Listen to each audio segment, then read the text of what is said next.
इस प्रोग्राम में आप खुशामदीद। मैं हूँ कामरान शाहिद। पाकिस्तान के जो मसले हैं, अगर हम नज़र डालें तायराना निगाह ऊपर से लेकर नीचे तक, तो एक चीज़ हमें नज़र आती है, समझ आती है कि कराची तो खैर बहुत बड़ा मसला है, दहशतगर्दी बहुत बड़ा मसला है, पावर्टी गुर्बत बहुत बड़ा मसला है, करप्शन उससे भी बड़ा मसला है। उन बड़े बड़े मसलों के साथ साथ छोटे छोटे मसले भी साथ साथ चल रहे हैं। मतलब मैं आपको जो आज एक मसला बताने लगा हूँ वो एक ऐसी तालिबा की आवाज़ है जो शायद वैसे सामने नहीं आएगी, वो एक खबर बन के ख़त्म हो जाएगी, ज़ाया हो जाएगी। उसमें शायद कोई इंक्वायरी कमेटी भी ऐसी बैठे जो फैसला जो है वो उसके बरखिलाफ लोगों पे कर दे कि दूसरे लोग ज़्यादा बासर हैं। लेकिन मैं आज इस प्रोग्राम के प्लेटफॉर्म से उस तालिबा की, जिसको मैं नहीं जानता, ना उसका नाम जानता हूँ, ना मैं उसको मैं मिला हूँ आज तक, उसकी मैं आवाज़ इसलिए उठा रहा हूँ कि उसकी आवाज़ उठाना जो है वही हक है। गवर्नमेंट कॉलेज यूनिवर्सिटी लाहौर में को मैं बड़ी अच्छी तरह जानता हूँ। मैंने ज़िंदगी का पहला लेक्चर जो वहाँ पे दिया जब मैं वहाँ पे एम्प्लॉय था वो 20 सितंबर 1999 को था। मैंने मास्टर भी वहीं से किया, कई साल वहाँ पढ़ाया। गवर्नमेंट कॉलेज यूनिवर्सिटी लाहौर को मैं अंदर और बाहर से जानता हूँ। वहाँ पे क्या कुछ होता है और क्या कुछ नहीं होता मैं ये भी जानता हूँ। गवर्नमेंट कॉलेज यूनिवर्सिटी लाहौर में जहाँ बड़ी बड़ी अच्छी रवायात है, प्रोफेसर अब्दुल सलाम ने वहाँ पढ़ाया, इलामा मोहम्मद इकबाल ने वहाँ पढ़ाया और पढ़े भी। वहाँ पे ये रवायत भी बदकिस्मती से अब तासुर उभर के सामने आ रहा है कि वहाँ तालिबात के साथ और कोई नहीं, स्टूडेंट्स नहीं, इंतजामिया के लेक्चरर्स जिनसी तौर पर उनको हरासा करते हैं। और बज़ाहिर बादियुल नज़र में ये तासुर उभर के सामने आ रहा है, राइटली और रॉन्गली, कि जो सबसे अहम पोस्ट है वाइस चांसलर और इंतजामिया, वो इस सिलसिले में कोई एक्शन नहीं लेते। एक बेसूद किस्म की इंक्वायरी कमेटी बिठा दी जाती है, उस मामले को दफन कर दिया जाता है, जिस तरह के पाकिस्तान में दूसरे मामले, कमजोर लोगों के मामलों को दफन किया जाता है। इस वाक़े से पहले जो रिसेंट वाक़या हुआ है, जो इस वक्त के vice chancellor professor doctor Khaliqur Rahman साहब, इस वक्त vice chancellor government college university Lahore के, उनके दौर में हुआ है। इस वाक़े के अंदर एक तालिबा के साथ एक लेक्चरर ने जिनसी ज्यादती की मुबैना तौर पर। इसकी तफसीलात आपको प्रोग्राम में आगे चल के बताएंगे। लेकिन सबसे बड़ा सवाल यह है कि हम यहाँ पे प्रेसिडेंट ऑफ पाकिस्तान, ऑपोजिशन, सबके इस्तीफों का मुतालबा करते हैं, वुज़रा का, तो क्या इखलाकी तौर पर प्रोफेसर डॉक्टर खलीकुर रहमान जो vice chancellor government college university Lahore है, उनको भी आज मुस्तफ़ी हो जाना चाहिए? इतना दिलखराश वाक़या पेश आया और अभी तक जहां तक हमारी इतलात है कोई इंक्वायरी कमेटी उसके ऊपर नहीं बैठी। लास्ट टाइम भी गवर्नमेंट कॉलेज ही की केमिस्ट्री की एक PhD की तालिबा के साथ ये वाक़या हुआ था और इल्जाम लगा था रजिस्ट्रार के ऊपर और इंतजामिया ने कुछ नहीं किया। उसके बाद कोर्ट ने इंटरफेयर कर इस मामले को के ऊपर अस खुद नोटिस लिया। आज के एक दफा फिर एक इंक्वायरी कमेटी बिठा दी जाएगी गवर्नमेंट कॉलेज यूनिवर्सिटी लाहौर की इंतजामिया के लिए। ये एक बहुत बड़ा सवाल है जो आज इस प्रोग्राम से मैं उठा रहा हूँ। और वहां के जो वाइस चांसलर है उनके मुतालिक तासुर ये है कि बड़े अच्छे भले मानस शरीफ आदमी हैं, लिबरल हैं, लेकिन क्या उनका ये नरम रवैया ही इस चीज का सबब बन रहा है कि वहां पे तालिबात की इज्जत भी महफूज रही? ये सबसे बड़ा सवाल है वाइस चांसलर साहब की एफिशिएंसी के ऊपर। और vice chancellor government college university Lahore को क्या मुस्तफ़ी होना चाहिए इखलाकी लिहाज से, या क्या करना चाहिए उनको इस मसले को इफेक्टिव बनाने के लिए? ये इस पर हम बात करेंगे। इस दिलखराश वाक़े की तफसीलात इस प्रोग्राम में आपको बताएंगे। वापस चलते हैं कराची के ऊपर, लेकिन कराची के ऊपर हम बात जो शुरू करेंगे उससे पहले मैं तारुफ करा दूं आज के जो हमारे गेस्ट हैं। इस वाक़े में बात करेंगे। हमारे साथ मौजूद है ज़हीम कादरी साहब जो सीएम पंजाब की एजुकेशन के मुशीर हैं, तालीम के ऊपर उनको एडवाइस करते हैं। आपसे बात करूंगा इस पर, लेकिन अभी नहीं, जब इसका मौका आएगा हमारे साथ रिपोर्टर तफसीलात बताऊंगा आपको इस दिलखराश वाक़े की। हमें सेनेटर सईद गनी ने ज्वाइन किया हुआ है इस्लामाबाद से, हमारे साथ मौजूद हैं, पाकिस्तान पीपल्स पार्टी को रिप्रेजेंट कर रहे हैं, और हमें शाही सैयद ANP रिप्रेजेंट करें। अभी थोड़ी देर जमात इस्लामी भी रिप्रेजेंट करेगी हमें। ज़हीम कादरी साहब, आप अपोजिशन हैं, अगर मैं ये कहूं कि शाही सैयद साहब और सेनेटर गनी के लिए क्या जिम्मेदारी फिक्स करेंगे पिछले 5 साल में? अब तो वो हो रहा है जो रहमान मलिक साहब ने खुदा न खास्ता कहा था कराची के बारे में कि इतने कराची लरस जाएगा कि इलेक्शन के खिलाफ साजिश कामयाब ना की खतर हो जाए। उनकी इंफॉर्मेशन है कि कराची में उल्मा, मजहबी और ये सारी फिरकाबाजी जैसे कत्लेआम होंगे। 2 उल्मा कल कत्ल हुआ है और अभी ट्रेंड पकड़ता जा रहा है। इनकी जिम्मेदारी कहां फिक्स करेंगे आप, ANP, हुकूमती पार्टी और सेनेटर गनी की? देखिए सर, ये तो बड़ा सिंपल सा फॉर्मूला है कि इस वक्त 3 पॉलिटिकल पार्टीज वहां पर जो हैं वो इक्तदार में है और तीनों का ही काम है कि लॉ एंड ऑर्डर की सिचुएशन को निपटना। पिछले 3 साल ये होता रहा कि तीनों एक दूसरे के ऊपर कत्लो गारत का, डाका जनी का, कब्जों का इल्जाम लगाते रहे। अब क्या हुआ कि उन मीनवाइल वो लोग जो वहां किसी ना किसी पार्टी के जरिए आते रहे, उन्होंने एक नया भेस धर लिया है। अब वो इन तीनों की जो गिरफ्त है या इनकी सोच है उससे आगे निकल गई है बात। अगर पहले 3 साल में ही सिर्फ कोलिशन हुकूमत चलाने के लिए ना की जाती, सिर्फ कोलिशन वहां पर अपने अपने मफादात के लिए ना की जाती, सिर्फ कोलिशन वहां पे इक्तदार पे कब्जा और कायम रखने के लिए ना की जाती, बल्कि उन इश्यूज को सेटल किया जाता। सब क्या किया? हमें कोलिशन के बगैर तो गुजारा नहीं ना है। चलिए गुजारा नहीं है, से कोलिशन ना करें तो क्या करें? गुजारा नहीं है, लेकिन अगर गुजारा है तो गुजारा सिर्फ इक्तदार के लिए मेरे भाई। अगर आप बैठे हैं इकट्ठे हुकूमत में तो क्या ये आपका फर्ज नहीं है कि आप मिलकर उस तमाम मामलात को जो है वो कन्फ्रंट करें? तालिबान ने कोर्ट लगाने शुरू कर दिए उधर। बिल्कुल अपने अपने अपने अपने टीयर्स में से उन लोगों को निकाल बाहर करते, कैटेगोरिकली इनको कहते कि भाई तुम यहाँ पे भत्ताखोरी करते हो, तुम किलिंग्स करते हो, हम तुम्हारे साथ नहीं है। They should have thrown them out. एक दफा ये काम किसी ने भी एक आदमी बता दे कि किसी पॉलिटिकल तीनों गवर्नमेंट आपके ख्याल में कंप्लीटली फेल हुई है क्योंकि उन्होंने अलायंसेस की पॉलिटिक्स की at the cost of Karachi. वो गवर्नमेंट थी ही नहीं, वो गवर्नमेंट जिसकी रिट मौजूद ना हो वो गवर्नमेंट कहलाने के काबिल नहीं है। सेनेटर गनी साहब, आपकी रिट ही मौजूद नहीं थी पहले दिन से और आपने अलायंसेस की सियासत की जाती मफादात के लिए, ना कि मुल्की मफाद के लिए। कराची को आपने कुर्बान कर दिया। ये आप पे इल्जामात सिर्फ इनके नहीं है बल्कि और बहुत से लोगों के हालात अब ये हैं कि सोहराब गोट वगैरह मुबैना तौर पर तालिबान जो है वो अदालतें लगाकर कह रहे हैं कि पैसे पहुंचाए जाएं क्योंकि तालिबान कमांडर जख्मी हैं। तो इतनी बुरी तरह पिटी है गवर्नमेंट की रिट सेनेटर सईद गनी साहब कराची में, बड़े अफसोस के साथ और माजरत के साथ। कामरान, मैंने पहले भी कभी नहीं इस बात को डिफेंड किया और मैं आज भी नहीं करूंगा जनाब। और मैं समझता हूं कि अमन व अमान की सूरत हाल को ठीक करना और लॉ एंड ऑर्डर को कंट्रोल करना ये हुकूमत की जिम्मेदारी होती है और हमें ये जिम्मेदारी लेनी चाहिए। और अगर हम उसको मुकम्मल तौर पर ठीक नहीं कर सकें तो ये हमारी कमज़ोरी और हमारी खामियाँ हैं। लेकिन इस तरह इतनी आसानी से ये कह देना कि इस हुकूमत के आने के बाद ये सारी चीज़ें ख़राब हुई हैं, मैं समझता हूँ ये थोड़ी सी बात जो है वो हजम नहीं होती है। किस तरह कहें फिर? मैं आपको थोड़ा अच्छा एक सेकंड में थोड़ा सा आपको पीछे ले जाऊं कि जब PMLN की हुकूमत थी अर्ली 90s में, 90 में जब ये आए तो उस वक्त इन्होंने 1992 में कराची में ऑपरेशन किया।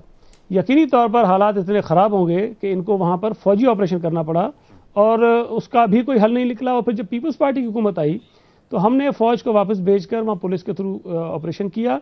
और जब पीपल्स पार्टी की हुकूमत गई तो जो हालात हमें विरसे में मिले थे उससे बहुत ज्यादा बेहतर हालात हम कराची के अमन व अमान के हवाले से सेनेटर साहब, उलमाए आम का कत्लेआम हो रहा है, अदालतें लग गई वहां पे। अब ये बेहतरी है, ये बेहतरी है सर।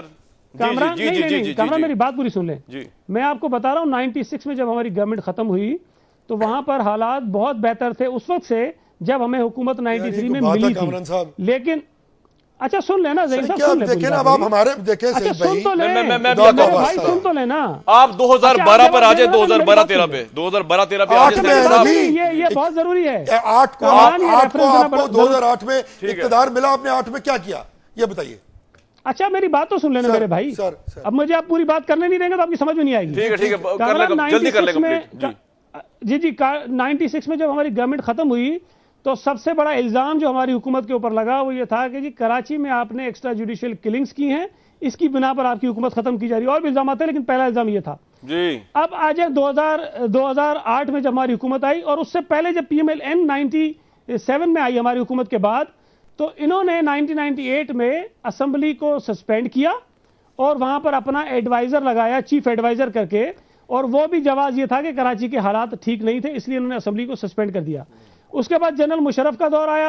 अच्छा मुझे एक बात बताइए, एक मिनट सेनेटर साहब मुझे एक बात बताइए, आपको जो मैंडेट मिला है वो PMLN की अच्छी या बुरी माजी की परफॉर्मेंस की बेस पे तो मिला नहीं, आपको तो फ्रेश मैंडेट मिला है। मैं तो उस पर आपसे सवाल कर रहा हूं कि आपने 5 साल में क्या किया कि आज तालिबान की अदालतें लगी हुई हैं, इतनी बुरी तरह आपकी रिट पिट चुकी है। आपका वजीर दाखिला ये कहता है कि उसके पास इंफॉर्मेशन है कि कराची में आइंदा आने वाले दिनों में और जो अब दिन चल रहे हैं इतने बुरे हालात हो जाएंगे कि इलेक्शन शायद मुमकिन ना हो। इसके बारे में आपका क्या ख्याल है? इनको छोड़ दें?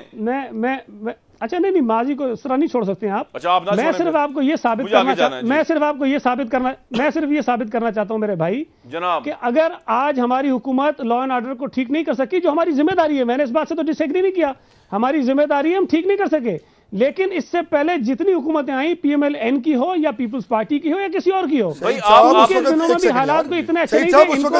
उस वक्त ये हालात थे जो आ जाए यार, For God's sake, सईद साहब मेरे भाई अच्छे भले पढ़े लिखे आदमी हैं। ज़हीम कादरी साहब जरा उस वक्त के अखबारात निकालिए यार, खुदा का वास्ता सईद साहब उस वक्त की जरा ऑपरेशन तो आपने भी किया ना, ऑपरेशन तो आपने भी किया भाई। चले अगर हमसे कोई नहीं कामरान मेरी बात सुने, नहीं इनको मैं याद कराता हूँ यार, अगर हालात इतने अच्छे नहीं थे, डाइवर्ट करना चाह रहे हैं हालात तो बहुत मैं अच्छे आपको नहीं थे करने दूंगा तो आप सईद मियां, मैं आपको प्रोग्राम डाइवर्ट नहीं करने दूंगा। मैं आपकी तरफ आता हूं, पूरा टाइम मिलेगा। मैंने तो आपको इंटरव्यू नहीं किया। आज सेनेटर साहब कंप्लीट कर लें, मैंने तो इंटरव्यू नहीं किया। आगे जाना कंप्लीट कर ले सर, 1 मिनट जी।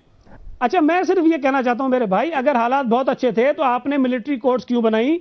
अगर हालात बहुत अच्छे थे तो 1992 में आपने फौजी ऑपरेशन क्यों किया? अगर हालात बहुत अच्छे थे तो आपने वो असेंबली सस्पेंड क्यों की? अच्छा सर, आपने क्या किया? मैं ये पूछ रहा हूं आपसे, आप इनसे पूछ रहे हैं, मैं आपसे पूछ रहा हूं, तो ज्यादा इंपॉर्टेंट बात है जो मैं पूछ रहा हूं आपसे। सवाल का जवाब सवाल में करना चाह रहे हैं। मैं सिर्फ ये कहना चाहता हूं कि अगर आज आप ये कहते हो कि हमारी जिम्मेदारी हम पूरी नहीं कर रहे हैं, तो बिल्कुल ठीक है, ये हमारी जिम्मेदारी है, हम नहीं कर सके पूरी। लेकिन अगर आप पीछे चले जाएं तो जितनी तो इसका मतलब है हुकूमत कि अगर लोगों ने हमें उसके बाद कराची में वोट नहीं दिए, आपको भी वोट मत दें वो।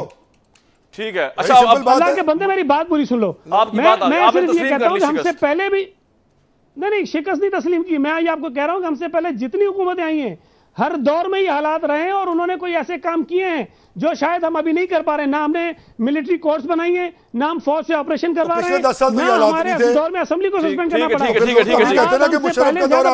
अच्छा ठीक है, बस ये बात होगी। अब मैं जाऊंगा आगे उनके पास। शाहिद सईद साहब, शाहिद सईद साहब, अगर आपको मेरी आवाज आ रही है तो हजूर ये बता दीजिए, क्योंकि आप चाहें या ना चाहें आपका नाम इसलिए नहीं होगा क्योंकि आप इत्तेहाद का हिस्सा है। तो सर आज ये पोजीशन है कि कराची के अंदर जो है वो कोर्ट्स लग रहे हैं, तो आप किस तरह वोटर के पास जाएंगे दोबारा वोट मांगने के लिए? कराची में उलमा कराम का कत्ल हो रहा है, वो शहीद हो रहे हैं, कराची लरज़र आपका वजीर दाखिला कह रहा है इलेक्शन ही गैर यकीनी सूरत हाल का शिकार है। सर इतनी बैड परफॉर्मेंस रही है आपकी हुकूमत की शाहिद सईद साहब? हाँ, सबसे पहले तो मैं आपका शुक्रिया अदा करता हूँ और मैं अपने दोस्तों को भी सलाम करता हूँ। जी वालेकुम।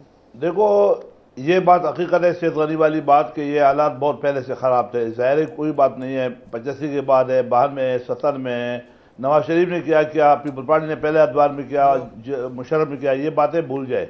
मौजूदा हुकूमत जिसमें हम भी उसका इत्तेहादी है, इस वक्त जो 4-4.5 साल गुजर गए, मरज़ की तशख़ीस भी हो गई, मरज़ भी मालूम हो गया, लेकिन उसका इलाज नहीं किया गया। मरज़ के बाद suo motu action chief justice Pakistan ने लिया, जिसको मैं हराई तहसील पेश करता हूँ, और उसने वो 4 या 5 नुकात बताए जो कि इस मसले की बुनियादी जड़ है। आया मौजूदा हुकूमत जिसके हम इत्तेहादी है, हमें अफसोस के साथ कहना पड़ता है कि हम पीपल पार्टी के वो इत्तेहादी है कि हमने एक न सिपाही भर्ती किया है, ये सैयद गनी बैठा हुआ है, ये सिंध गवर्नमेंट से पता कर सकता है, ना हमने कोई एक ट्रांसफ़र किए। बल्कि अब तो मैं ये कहता हूँ कि बाकी दुनिया को छोड़ दे, सिर्फ अवामी नेशनल पार्टी इन पे सिंध की ऑपरेशन किया जाए, क्योंकि हम नहीं चाहते कि हमारे पे बदनामी के लेबल लगे हो। मिलिटेंट विंग है, सुप्रीम कोर्ट ने खुद बताया हुआ है, यहाँ बत्ते लिए जाता है, वहाँ पार्टियों में लोग उसको छुड़ाए जाते हैं, वहाँ पे सियासी असर, पोस्टिंग, ट्रांसफ़र, यहाँ तक कि नौकरियाँ सिर्फ और सिर्फ सियासी बुनियादों पे हो रही है, मसलहतों पे हो रही है। मसलहतों ने हम इस बर्बादी तक ले आया। हम रोज़ अज़ल से ये कहते हैं कि मसलहत में और बेगैरती में मामूली फ़र्क है। खुदारा इंसानी लाशों पे मसलहत न किया जाए। पाकिस्तान पीपल पार्टी के पास बहुत बड़ी लिस्ट है शहीदों का, और वो इसकी अपनी हुकूमत में कहना पड़ा और बढ़ गया। उनके अपने पोलिंग एजेंट मारे गए, उनके अपने लोग मारे गए, जबकि वो अपने ही आदमियों का नहीं पूछ सकता, तो मैं उनसे क्या गिरा? शाहिद साहब, ये आपने जो बात की, एक चीज मैं क्लियर करना चाहता हूँ। कामरान की कराची में यहाँ बलोच मरा, पख्तून मरा, पंजाबी मरा, यहाँ पीपल पार्टी मरा, ANP मरा, MQM भी मरा, हकीकी भी मरा, सुन्नी तहरीक भी मरा, और शिया और सुन्नी। यहाँ ऐसी कोई चीज़ नहीं है जो बचा हुआ कोई भी नहीं है। यहाँ इस शहर में बिजनेसमैन परेशान है, कारोबार का बेड़ा गर्क हुआ है, करप्शन का दौरा है, थाने बिकते हैं, पुलिस से कोई पुलिस काम करने को तैयार नहीं है। ठीक है, वो बोले भाई तालिबान के पीछे हम जाते नहीं। जो आपने कहा 100% सही कहा। मुंगापीर में और सुरागोड़ में ऐसे इलाके हैं कि वहां पुलिस जा नहीं सकता, लिहाजा वहां पे हुकूमत की रेट कैसे बहाल होगी? शराब घोट में तो आपकी शाहिद सईद साहब कतई कलामी शाहिद सईद, शराब घोट में तो आपकी प्रेजेंस मौजूद है ना, वहां पुलिस क्यों नहीं जा सकती? वो तो आप जिम्मेदार हैं उसके। फिर नहीं, हमारे वहां पे ना कोई MPA है, ना कोई हमारा MLA है। वहां पे आम पख्तून है और सारे पख्तून ANP में नहीं है, ये भी आप याद रखो। वहां पे पख्तून जरूर होंगे, मगर वो ANP का नाम MPA, ये आपका पॉइंट आ गया, ये आपका पॉइंट आ गया। और दूसरी बात है कि यहाँ पे अगर आप किसी क्रिमिनल को बताओगे तो पुलिस वाला तो उस क्रिमिनल को बताते कि तुम्हारी कंप्लेन करने वाला फलानी बंदा है, फलाना पार्टी है। जहां पे जब आपने पुलिस वालों को सपोर्ट इस बात पे दी, आपने उनको तरीके और आपने पार्टी बेस पे पुलिस भर्ती किया, कारकर्दगी की बुनियाद पे नहीं है। जो कारकर्दगी की बुनियाद शाहिद साहब, वैसे आपके एक मिनट सर, ये तो ऐसी बात हुई कि मैंने आपसे सवाल किया और आपने गवर्नमेंट का इत्तेहादी होने के बावजूद गवर्नमेंट से सवाल कर डाला कि ये सब कुछ हो रहा है और आपको पता ही नहीं। लेकिन मैं ब्रेक पे जाऊंगा, वापस आऊंगा तो सुप्रीम कोर्ट का आपने रेफरेंस दिया, सुप्रीम कोर्ट ने आपको भी ये कहा है कि आपका भी मिलिटेंट विंग वहां मौजूद है जो भत्ते में इन्वॉल्व है, तो हजूर उसके बारे में जरा आपकी क्या राय जनी है वो भी कर दीजिएगा। जब प्रोग्राम में ब्रेक से वापस आएंगे, हसन निसार साहब भी मौजूद है हमारे साथ, जमात इस्लामी की रिप्रेजेंटेशन भी मौजूद है, पराचा साहब। लेकिन उससे बढ़ के व्यूज आपको बताऊंगा कि गवर्नमेंट कॉलेज यूनिवर्सिटी लाहौर में, जहां पे आला तरीन तालीमी तदरीसी रवायात का मस्कन है, अब यह रवायत बनती जा रही है कि तालिबात के साथ इंतजामिया या लेक्चरर जिनसी तौर पर उनको हरासा करते हैं, और अभी तक कोई उसके ऊपर और इंतजामिया जो है बज़ाहिर जो हमारे पास पिछला रिकॉर्ड है वो करती कुछ नहीं है, उस चीज को दबा देती है और फिर कोर्ट इंटरफेयर करती है। आज इसमें बात करेंगे। आज एक और वाकया हुआ गवर्नमेंट कॉलेज यूनिवर्सिटी लाहौर की तालिबा का, जिसमें एक कॉलेज उसी यूनिवर्सिटी के लेक्चरर ने मुबैना तौर पर जिनसी ज्यादती की है। वाइस चांसलर साहब कहां सो रहे हैं, उन्होंने इंक्वायरी कमेटी कहां बैठाई, क्या उनको इखलाकी तौर पर मुस्तफी हो जाना चाहिए या क्या करना चाहिए, इस पर बात करेंगे तफसीलात इस प्रोग्राम में, इस ब्रेक के बाद।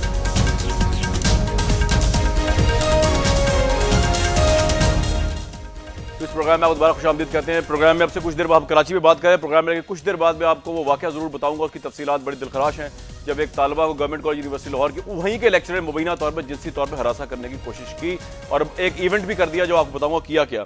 हमें इस वक्त ज्वाइन किया फरीद पराचा साहब ने, जमात इस्लामी को ज्वाइन को रिप्रेजेंट करें, बहुत शुक्रिया पराचा साहब, और हसन निसार साहब। हसन निसार साहब का बस पहले जाऊँगा। हसन निसार साहब, आपके कॉलम जो है वो ऑब्वियसली पूरी दुनिया पढ़ती है, आपका दुनिया में कॉलम छपा, उसमें आपने सिर्फ एक आदमी के हवाले से सारे मसाइल बता के कहा कि इमरान खान साहब भी मसला हल कर सकते हैं, और आपने IRI पोल जो है जिसको बहुत से लोग क्रेडिबल मानते हैं उसको आपने जो है डिस्क्रेडिट कर दिया। सर इसकी क्या वजह है, और आप सब अभी भी समझते हैं आज भी कि इमरान साहब भी सारे मसाइल को हल कर सकते हैं? हसन निसार साहब नहीं, ये मैंने आज तक मेरा नहीं ख्याल मैंने कभी ये बात लिख के की हो या ये कोई जुमला बोला हो कि वो को मिस्टर नो ऑल है, ऐसी बात कतई नहीं है। इमरान के बारे में मेरी लॉजिक हमेशा से बड़ी सिंपल रही है कि इस मुल्क को ये जितनी भी मेन स्ट्रीम पार्टीज हैं जी, ये बहुत बड़े डकैत हैं, वो मोटरवे से हो कटकना तक, मैं किताब भी कोट कर चुका हूं, किस्तों में कॉलम भी लिख चुका हूं, ये इनकी ग्रोथ इतनी आउट ऑफ प्रोपोर्शन है कि इनके चोर होने में मुझे कोई शक नहीं।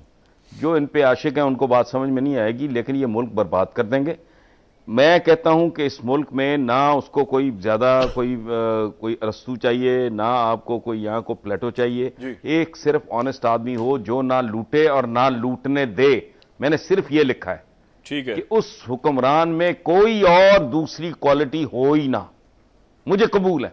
अगर वो डकैत ना हो, वो चोर ना हो, वो ठग ना हो, वो वारदातिया ना हो, ना वो खुद इस मुल्क के वसाइल को लूटे, ना किसी और को लूटने की इजाजत दे। और एक बात मैं आपको बता दूं, अगर कभी वो दिन आया कि इमरान इक्तदार में नजर आया तो बाहर से जैसे पता नहीं इसका सुनामी तो मुझे नहीं पता, लेकिन जो गैर मुल्की करेंसी का सुनामी आएगा, because he is the only credible politician. तो मैं ये नहीं कहता कि वो सारे मसाइल हल कर। अच्छा हसन सर साहब, आपने तो जो है IRI पोल को डिस्क्रेडिट कर दिया सर, आप तो उसको मानते नहीं, हालांकि वो तो बड़ा क्रेडिबल इंटरनेशनली समझा जाता है। अच्छा नहीं, क्रेडिबल तो बहुत कुछ और होता है, सुपर पावर से ज्यादा क्रेडिबल किसने होना है इस दुनिया में जी। जो सुपर पावर का स्टेटस हासिल करता है एक मुल्क, एक कौम, उससे ज्यादा क्रेडिबल कौन होता है? उनके पास बहुत, लेकिन वो भी फ्रॉड करते हैं, धोखे देते हैं, धांधियां करते हैं, और वेस्ट इतना मासूम नहीं है, ठीक है, इतना सादा नहीं है जितना हम समझते हैं।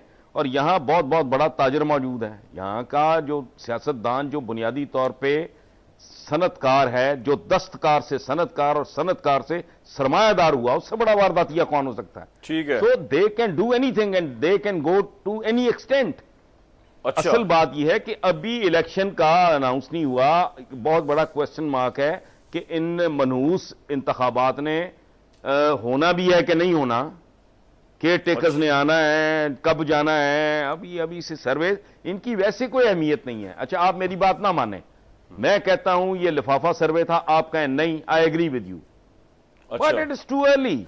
वो कहते हैं वो so many slips between the cup and the lips. अभी तो बहुत कुछ होना है, अभी तो इमरान ने फोकस्ड कैंपेन बाकायदा शुरू ही नहीं की है। ठीक है हसन निसार साहब, पता लगेगा किस बात में। और लार्जर पिक्चर पे आपके पास आ जाओ, कराची का जो अहम तरीन मसला है, अभी सेनेटर गनी साहब जो है वो ये एक्सेप्ट कर रहे हैं, वो कह रहे हैं हमने भी कोई तीर नहीं चलाया, क्योंकि पिछले लोगों ने भी कोई तीर नहीं चलाया, तो हमारी मजबूरी थी। शाहिद सैयद साहब कह रहे हैं प्रोग्राम में बैठे हुए कि जी हम तो अलाई तो थे, लेकिन हमारी मर्जी से तो एक सिपाही भर्ती नहीं हुआ, तो हमें क्यों आप मुर्दे इल्जाम ठहरा रहे हैं? वहां पे तालिबान कोर्स जारी हो गए, शुरू हो गए लगने। राजा साहब साथ मौजूद है, मेरे कादिर साहब मौजूद है। अब आप ये बताइए, कराची का मसला जो है ये इलेक्शन हो जाएगा वहां पुरअमन तरीके से? आपका क्या व्यू है इस पे हसन निसार साहब? देखें, ये आपने एक बड़ी खूबसूरत बात, तालिबान कोर्ट्स की बात की है आपने। जी, तालिबान कोर्ट्स लग गए सोराब गोट के इलाके में और वो कह रहे हैं जी हमें पैसे दें क्योंकि हमारे कमांडर जख्मी हैं। जी, मेरी गुजारिश ये है कि ये बात तो अल्ताफ हुसैन एक अरसे से कर रहे हैं, इसमें नई बात क्या है? अच्छा। और कराची की सारी सूरत हाल में नई बात सिर्फ एक है, ये साल हर साल से जो सिलसिला चल रहा है, इसमें सिर्फ एक नई बात है कि बज़ाहिर इलेक्शन नजदीक दिखाई दे रहे हैं। अब आप इस जुमले को किस तरह इंटरप्रेट करते हैं, ठीक वो है, आपकी सवाबदीद पे। ठीक है, ये आपका point that is the only new development. ठीक है ज़हीम कादरी साहब, जी आपका पॉइंट ऑफ व्यू सर ये आ गया, मेरे साथ ही रहे प्रोग्राम में ज़हीम कादरी साहब। इसका मतलब ये हुआ कि अगर हसन निसार साहब के एनालिसिस से मैं एग्री करूं तो फिर वाकईतन कराची में भी वही कुछ हो रहा है और ये पोल शोल भी सब फजूल है, आप बिला वजह खुशियां मनाते फिरते हैं। नहीं, मैं खुशियां नहीं मना रहा, मैं तो उन लोगों में से जो समझता हूं कि यकीनन एक क्रेडिबल पोल है, इंटरनेशनल रिपब्लिकन अथॉरिटी है, वो एजेंसी है जिसने ये किया है, IRI है, और उन्होंने ये इंस्टीट्यूट है बाकायदा, और वो हर 3 महीने बाद एक सर्वे करते हैं। हसन निसार साहब को अगर नहीं पसंद आया तो उसमें ये जबरदस्ती नहीं है कि इनकी बात या मेरी बात कोई मान लेगा। ये तो ये सर्वेज होते हैं लोगों को अपनी जजमेंट्स क्रिएट करने के लिए, डिफरेंस ऑफ ओपिनियन है उनका है वो। लेकिन मैं सिर्फ ये कहूंगा, देखें अर्जी है कि हर एक को तनकीद बिल्कुल हक है इनका, तनकीद करें। तनकीद अगर with in the parameters of एक असूल और उस पर की जाए तो लोग पढ़ते भी हैं, सुनते भी हैं।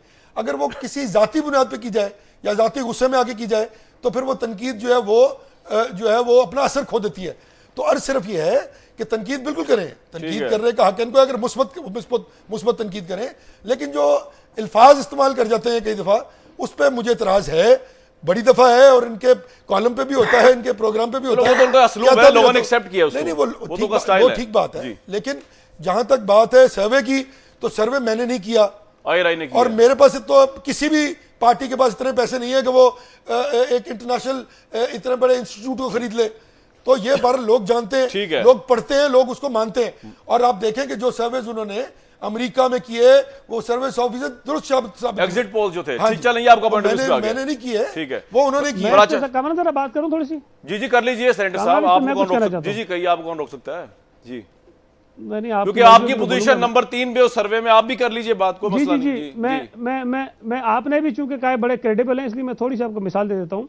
देखिए, जो अभी सर्वे आया है उसके तो कितने वो सही है गलत है वो तो इलेक्शन के नतीजे के बाद आपके सामने आएगा जनाब। लेकिन 2008 में भी इन्होंने एक सर्वे किया था जी, इलेक्शन से कुछ पहले और शहीद मोहतरमा की शहादत के बाद। उसमें इन्होंने पीपल्स पार्टी को रखा था 50% पे, और PMLN को रखा था 22% पे, और PMLQ को रखा था 14% पे। ठीक है। जो रिजल्ट आया उसमें पीपल्स पार्टी थी 30%, PMLN थी 19%, और PMLQ को जो वोट पड़ा वो था। चलिए, आपका मौका, मैंने कराची में जा रहा हूं वापस। सेनेटर साहब, आपके दिल की भड़ास निकल गई, आप मुझे बता रहा हूं तो भाई नहीं, मैं कराची में सच सुनना चाह रहा हूं राजा साहब से। एक मिनट सेनेटर साहब, आपका पॉइंट ऑफ व्यू आ गया। आप कह रहे हैं सर्वे में ऊपर नीचे होता रहता है, रिजल्ट कुछ और निकलता है, परसेप्शन लोगों की पहले कुछ, ये आपके दिल की भड़ास निकल गई पोल के ऊपर, उन्होंने तीसरे नंबर पर रखा। नहीं, भड़ास नहीं, मैं तो हकीकत बताइए आपको, मैं देख लीजिए जाकर नेट पर। पहले नंबर फिर भी आप ही रहे ना। जी, मैं आ रहा हूं शायद साहब आपकी तरफ आ रहा हूं। प्राचा साहब, आपसे पहले ये कहा, हसन निसार साहब तो कह ही चुके कि अल्ताफ हुसैन साहब पहले प्रोडक्शन कर रहे थे प्राचा साहब कि ये कोर्ट्स लग जाएंगी। शाहिद सैयद साहब ने भी ये कहा कि उनका कसूर कोई नहीं, क्योंकि हुकूमत ने उनको एक सिपाही तक भर्ती नहीं किया उनका। तो ये कसूर किसका है? वो PM गवर्नमेंट कहती है कि पिछले वालों का कसूर, उन्होंने कुछ किया नहीं। बिस्मिल्लाहिर्रहमानिर्रहीम। कामरान शहर ये मरने वालों का कसूर है, कराची के जो गरीब आदमी मर रहा है ना, जिस माँ का बेटा मर रहा है, जो गरीब आदमी मर रहा है, कसूर बेचारे का वो है कि वो कराची में रह रहा है, जिसकी बोरीबाल लाशें मिलती है। यानी आप अंदाजा कीजिए कि ये कितना ट्रेंड चल रहा है कि जनवरी के अंदर 166 लोग जो है वो मारे गए, और फरवरी में 161, इसलिए कि फरवरी के दिन थोड़े होते हैं, और फिर इसके बाद मुसलसल बढ़ता चला गया। यानी 2341 अफराद तो एक साल के अंदर, ये कम अज कम तादाद है, ज्यादा तादाद इससे भी ज्यादा है। वो माओ के चिराग है, इन्हें कोई इससे बहस नहीं है। कौन उसका जिम्मेदार है? वो तालिबान जिम्मेदार है, वो पत्थाखोर जिम्मेदार है, वो माफिया जिम्मेदार है। उसकी जिम्मेदारी हम इन पे डालते हैं जो हुकूमत में शामिल थे, जो हुकूमत में शामिल पे डालते हैं आप, शायद साहब पे डालते हैं। मैंने तो कहा है कि जो शामिल थे, जो हैं, लेकिन यानी जो मरकज में शामिल, एक मिनट कामरान, जो मरकज में शामिल है, जो सूबे में शामिल है, जिनका गवर्नर है, जिनका वजीर आला है, जिनके वज़राए दाखिला है, जिनके पास पुलिस है, जिनके पास रेंजर्स है। अब इसके बाद अगर इस शहर में कोई एक कातिल भी नहीं पकड़ा जाता, अभी मुफ्ती जी अब मुफ्ती अब्दुल मजीद दीनपुरी साहब हुए, यानी आपने यहां दिखाया कितने इत्मीनान से लोग आए और कितने इत्मीनान से मार के चले गए, सीसीटीवी में नजर आ रहे हैं। ये किस लिए कैमरे लगाए गए थे? ये 12 मई के कैमरे कहां गए कि जिन लोगों को लोगों ने झंडों समेत देखा और कोई एक सवाल का जवाब देता हूं, एक सवाल का जवाब आपसे सवाल है। शाहिद सईद साहब ये कह रहे हैं कि वहां पे तालिबान कोर्ट लगे हैं, उसका जवाब कौन देगा? मतलब यही देंगे ना, कौन देगा? यानी जवाब देना शाहिद सईद साहब है, यानी ये इनके शाहिद सईद साहब आपने आउटबर्स्ट सुन लिया।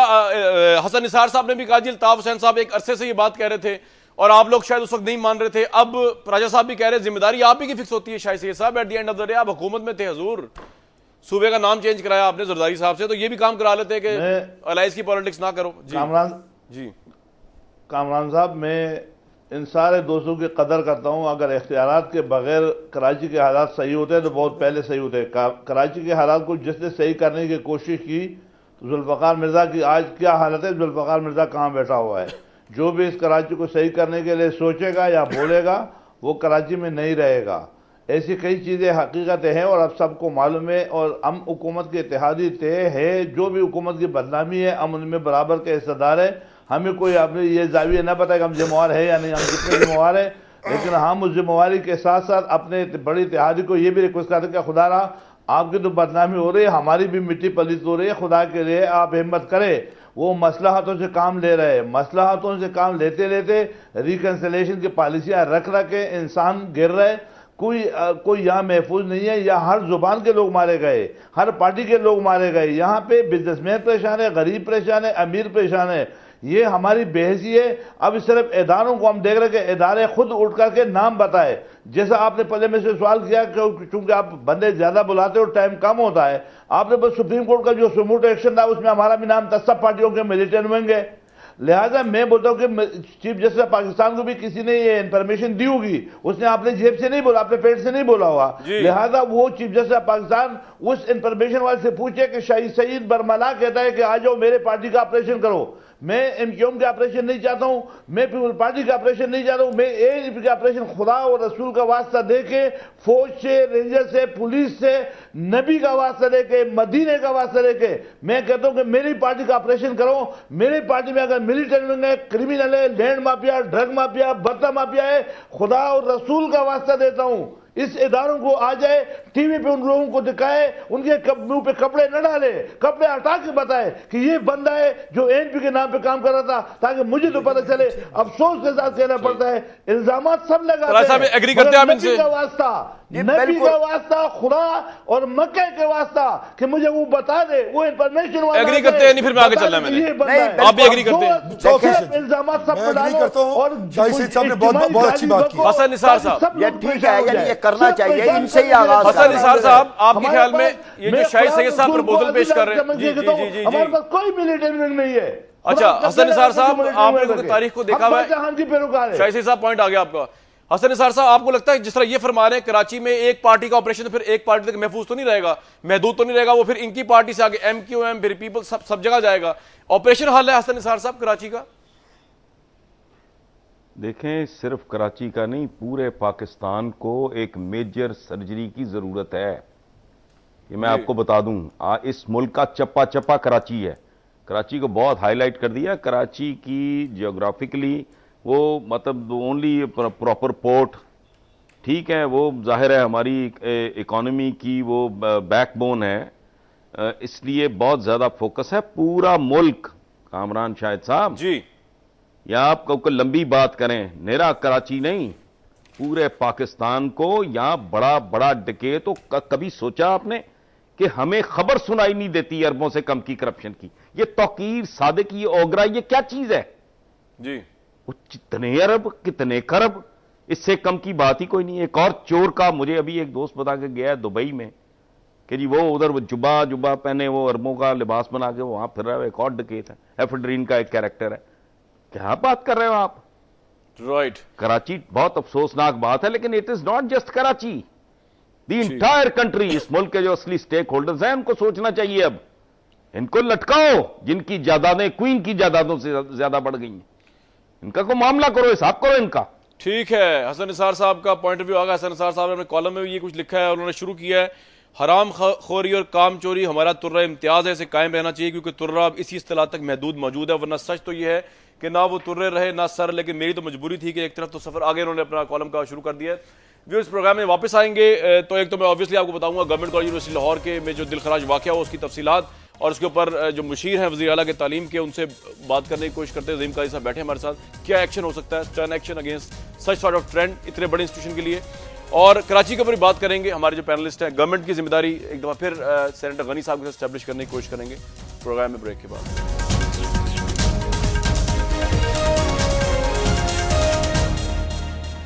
इस प्रोग्राम में आपको दोबारा बहुत वार्म वेलकम। कराची के मसले बात हो रही है, गवर्नमेंट कॉलेज यूनिवर्सिटी लाहौर की एक बेबस तालबा के बारे में बात हो रही है जिसको वहीं के लेक्चरर ने जो है मुबैना तौर पर जिनसी तौर पर हरासा किया और बड़ा ठीक ठाक किस्म का किया, जो रिपोर्ट मेरे पास है। कराची में दोबारा आएंगे। जब मैं हसन निसार साहब की बात सुनता हूँ तो सेनेटर गनी साहब, लगता तो खैर ऐसे पूरे मुल्क की सर्जरी होने वाली है, लेकिन आपके अपने इलाके की जब मैं बात सुनता हूँ शाहिद सैयद साहब की भी, तो वो कह रहे हैं जी ना अपनी मट्टी पलीत करें ना हमारी होने दें। सर, इससे ज्यादा और अब आपके लिए मतलब क्या चीज रह गई है कि जिसकी वजह से आप ये एक्सेप्ट कर ही लें कि कराची की तरह जिस तरह पूरे मुल्क का जो हाल है वही कराची का आपने उससे बदतर हाल कर दिया हजूर, और जिम्मेदारी आप पे फिक्स होती है। मेजर अलाई थे आप, जुल्फकार मिर्जा को आपने फारिग कर दिया क्योंकि वो अच्छा काम कर रहे थे बकौल शाहिद सैयद साहब के। ये किया गया आपने कराची के साथ सेनेटर साहब? देखें, जब जुल्फकार मिर्जा साहब वजीर दाखिला थे उस वक्त भी इस किस्म के इशूज़ आते रहते थे और ये वाक़यात का तसलसल था और जारी रहा। बीच में कभी कभी कोई ऐसा पीरियड ज़रूर आया है कि जब हालात निस्बतन बेहतर हुए हैं, लेकिन फिर भी मैं नहीं समझता कि ऐसे हालात कभी कराची में रहे हों जिस पर हमने कोई इत्मीनान का सांस लिया हो।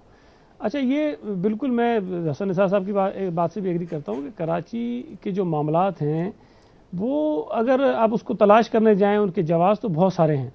एक तो जो किलिंग्स होती हैं वो अपनी जगह, लेकिन जो पुलिस है वहाँ पर जिसको इसने सारी चीज़ों ने कंट्रोल करना है, उसकी डीमोरलाइजेशन जो हुई है पिछले काफ़ी अरसे से, वो एक बुनियादी सबब है कि पुलिस कार्रवाई उस तरह से नहीं कर सकती जितनी उसको करनी चाहिए।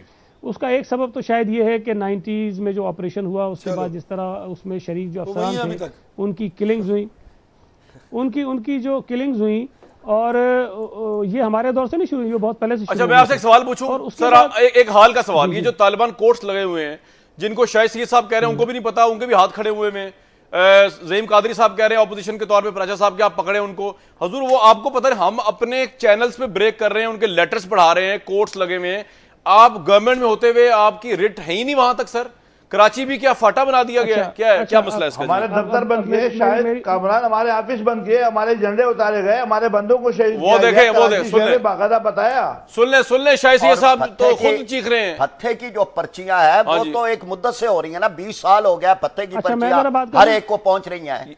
हाँ जी, आप करें जरूर, लेकिन सर प्लीज माजी में जाए बगैर आपने आज का जवाब देना है मुझे, आज का नून लीग का जवाब नहीं देना, वो इनसे पूछूंगा मैं। हाँ जी, देखिए, बुनियादी तौर पर एक चीज़ ज़हन में रखें कि हमारी हुकूमत बिल्कुल है, लेकिन अगर लॉ एंड ऑर्डर को ठीक करना है तो ना मैं हाथ में क्लेशनकोव लेके जा सकता हूँ, ना शाहिद सैयद साहब लेके जा सकते हैं, और ना हम उन लोगों से लड़ सकते हैं। सर, आपने थोड़ी जाना है, फौज को पुलिस को भेजे, रेंजर्स को भेजे। अच्छा, सुन तो ले, सवाल आप कर लेते हैं सर, आप ज्यादा कर देते हैं, आप ज्यादा कर रहे हैं, आप कह रहे हैं कि आप असला, आप थोड़ी को कह रहे हैं गवर्नर रूल लगा दे बलोचिस्तान की तरह, नहीं लगाया नहीं आपने, किस लिए गवर्नर ही तो चले उनको कंप्लीट करने दें, सुन तो ले, अपना बंदा ले। जी जी सेनेटर साहब, ये कि आप हजूर आप कंप्लीट कर लें, आपने बात ही इतनी मजेदार इंटरेस्टिंग बात की आपने कि मैं मुझे चले आप कंप्लीट कर लें। जी नहीं तो मुझे पूरी करने दिया करें ना, बात कर ले बात पे रोक लेते कर ले हजूर, कर ले। मैं सिर्फ ये कहना चाहता हूं मेरे भाई कि अगर लॉ एंड ऑर्डर को ठीक करना है तो उस हुकूमत के मातहत कुछ इदारे हैं जिन्होंने ये करना है। अब अगर इदारों के अंदर कुछ खामियां हैं तो वो मैं आपको बताऊंगा ना कि वो क्यों है और कब से शुरू हुई, उसके असबाब क्या है। अगर आप उस तरफ मुझे जाने भी देंगे तो मैं एक लफ्ज में आपकी बात का जवाब नहीं दे सकता। आप खामियां ना बताएं, आप बताएं कि खामियां आपने ठीक क्यों नहीं की 4 साल में। रिजल्ट ये 4 साल में खामियां आपको ये कल पता लगी, खामियां हम उसको नहीं समझ पा रहे, खामियां कल पता लगी आपको, ये आज पता लगी है। हाँ, अगर 4 साल से अगर आपको नहीं पता थी तो आप आपकी इनकॉम्पिटेंस है ना। अगर ये खामियां नहीं होती तो मिलिट्री कोर्स तो पहले दिन ठीक करते खामियां को सस्पेंड नहीं करते, आप पहले दिन खामियां ठीक कर लेते भाई। चीजें की थी तो आपको इदराक ही नहीं था, इनकॉम्पिटेंट थे आप।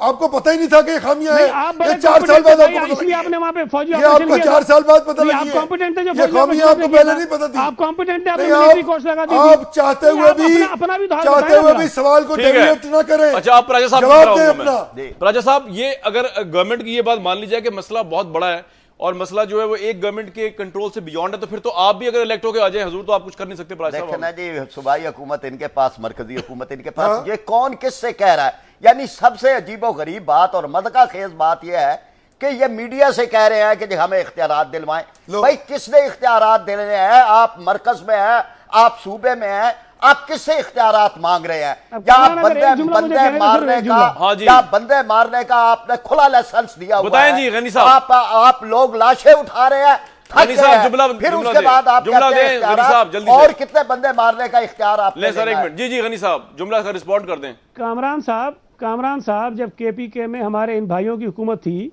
चलो उस वक्त यार ये दहशतगर्दों को उनको फलने फूलने का मौका दिया और वो पूरे मुल्क के लिए आजाद बन गए। आज ये हमें कहते हैं कि हमने इनको पैदा करने वाले तो ये चले, हमने पैदा कर दिया, आप उनको मार दे, आप उनको मार दे, हम आपको कह रहे हैं। यानी ये कौन सी बात आप किसको बता रहे हैं?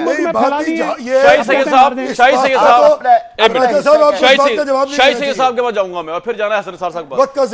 शाहिद सैयद साहब, आपको लगता है कि कराची में जो मौजूदा पोजीशन शुरू हो गई है, उलमा कराम का भी अब कत्ल हो रहा है, रहमान मलिक वजीर दाखिला कह रहे हैं कि जी हमारे कंट्रोल से बाहर मामला जा रहे हैं, इंटेलिजेंस की रिपोर्ट से इलेक्शन मुमकिन है अगले कुछ महीनों में?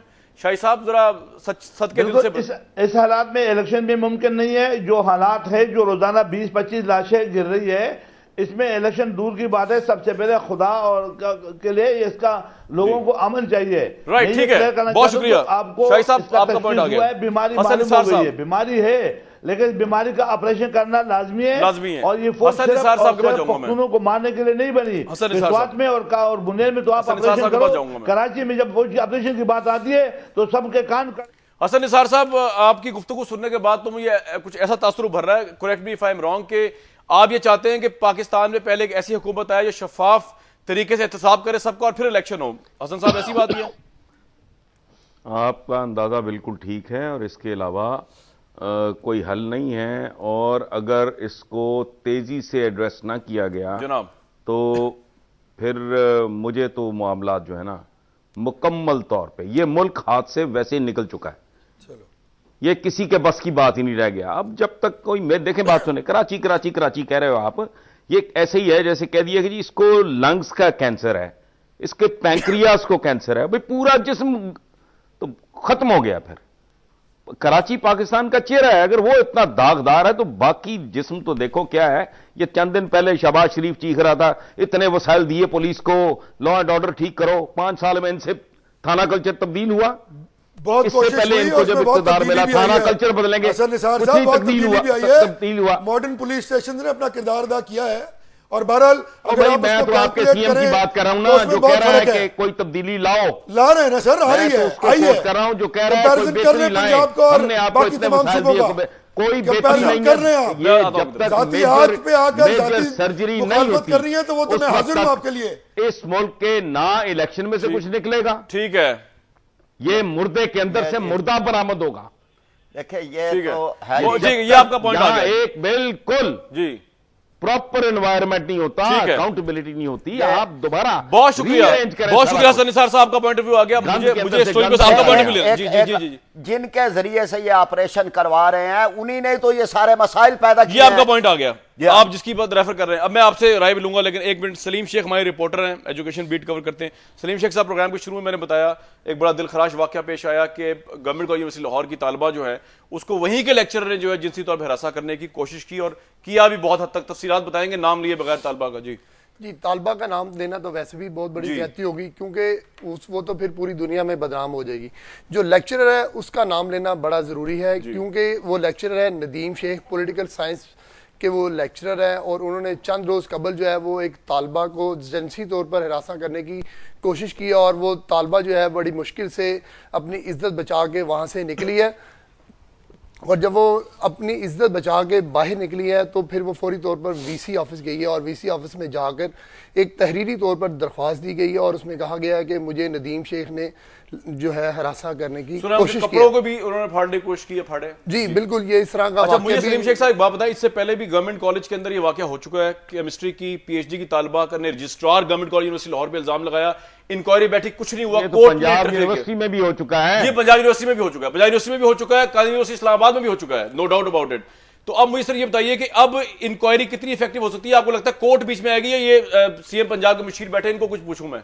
देखिए बात ये है कि कोर्ट्स जो है वो अगर बीच में आ गई तो मामला जो है वो लंबा हो जाएगा। और अगर ये पंजाब हुकूमत की, आपने बताया कि ज़हीम कादरी साहब अगर बैठे हैं तो ज़हीम कादरी साहब भी मेरा ख्याल है कुछ नहीं कर सकेंगे, क्योंकि इस किस्म के वाकयात जो है ये पहली बार नहीं आए, इस किस्म के वाकयात कई बार जो है मुख्तलिफ तालीमी इदारों में ये वाकया पेश आए और कभी भी इस तरह नहीं हुआ कि किसी भी जिम्मेदार को जो है वो पूरी करार वाकई सजा दी गई हो। देखिए ये बात अभी तक कुछ नहीं है, ये जो कह रहे हैं ना कि कर नहीं सकूंगा, ये मैं मेरे भाई आप कमिट करेंगे, मैं कमिट नहीं करूंगा, मैं आपको प्रूफ करूंगा कि मैं करूंगा और इसकी इंक्वायरी होगी बाकायदा।